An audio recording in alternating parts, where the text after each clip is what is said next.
Hey there, YouTubers, Luis here.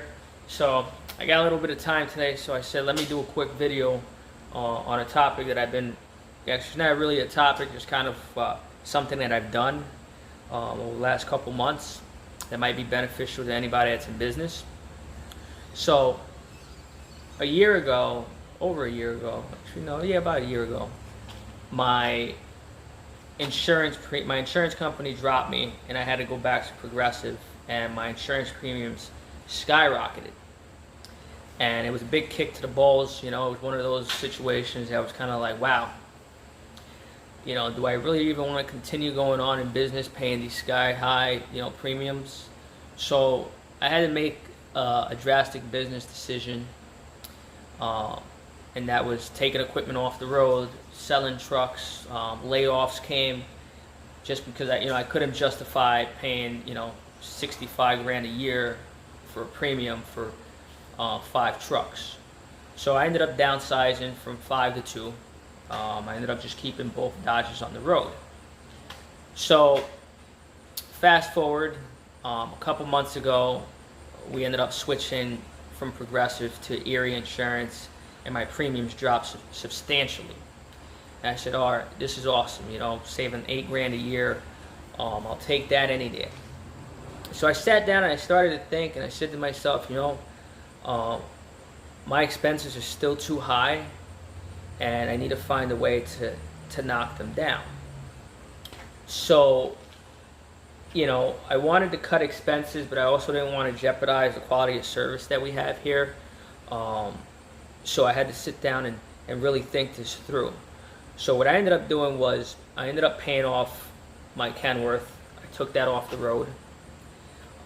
Took that off the policy as well, and I ended up getting rid of my small Dodge flatbed, which was my #1 truck. It was a truck that did 98% of the work that I had. I always sent the flatbed out. So I ended up selling that, and that saved me there on the payment as well, and insurance.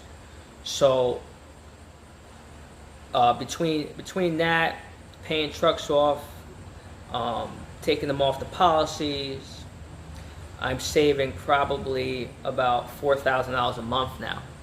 You factor in the truck payment, the insurance, about 2 grand a piece, and that's huge. So what I ended up doing was, and this is just an experiment, was I ended up just keeping the wrecker on the road, and I ended up buying a set of dollies. And right now, strictly all I am running right now is that wrecker with dollies when needed. The initial investment on the dollies was 2 grand. But you also have to, you factor it. You don't have to insure a set of dollies. It's not like a trailer. The maintenance isn't that high. And so far, it's been working out pretty well. I'm a big fan of it.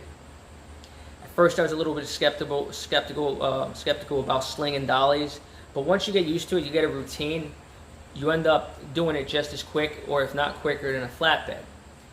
We are outside of a metropolitan area, so I spend a lot of time dealing with the tight driveways and just traffic and stuff, and it's been very beneficial. And I've noticed that I'm getting the calls a little bit quicker. The calls are getting done a little bit quicker. I'm not snatch blocking as much, especially when I have to go to a mall parking lot or a ShopRite parking lot, which was a big issue up here with the flatbed, was we would always be snatch blocking, and it's just been a quicker experience overall. And the biggest thing is I'm saving a lot of money, and like I said, I've cut my expenses down about $4,000 just getting rid of trucks and just running one truck, the wrecker with the flatbeds. I'm going to continue doing it, and we're going to see. I think it's going to work out well, especially when we get snowstorms, just running that one truck.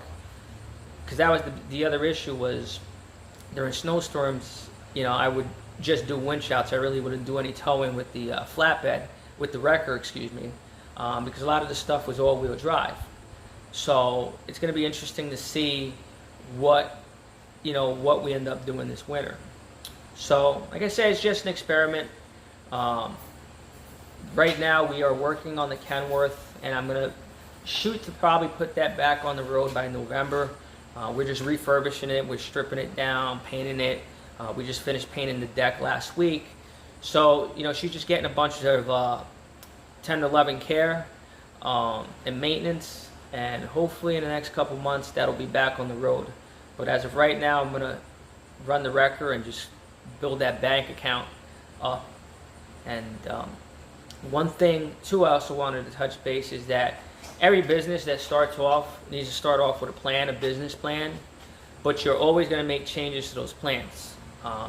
So don't feel bad or don't put too much pressure on yourself if you have to make changes. You know, things happen. You know, it's not set in concrete. You're always going to make changes, and I can tell you now that since I started this business 6 years ago, my business plan has changed considerably. It's like raising a child. You just never know what's going to come up. You know, even the things you planned for, you know, you didn't plan for. So don't be afraid to make drastic changes like I have.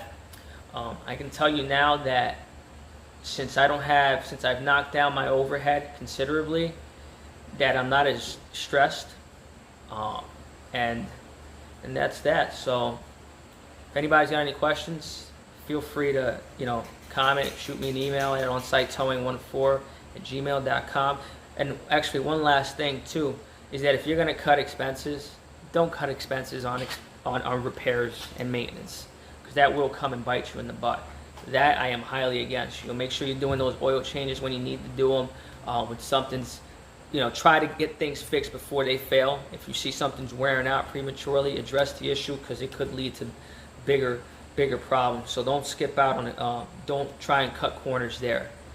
And that's pretty much it. So hit like and subscribe. If anybody's got questions, just feel free to reach out to me. And thanks again. It's Luis from On-Site Towing and Recovery in Middletown, New York. Thanks for watching.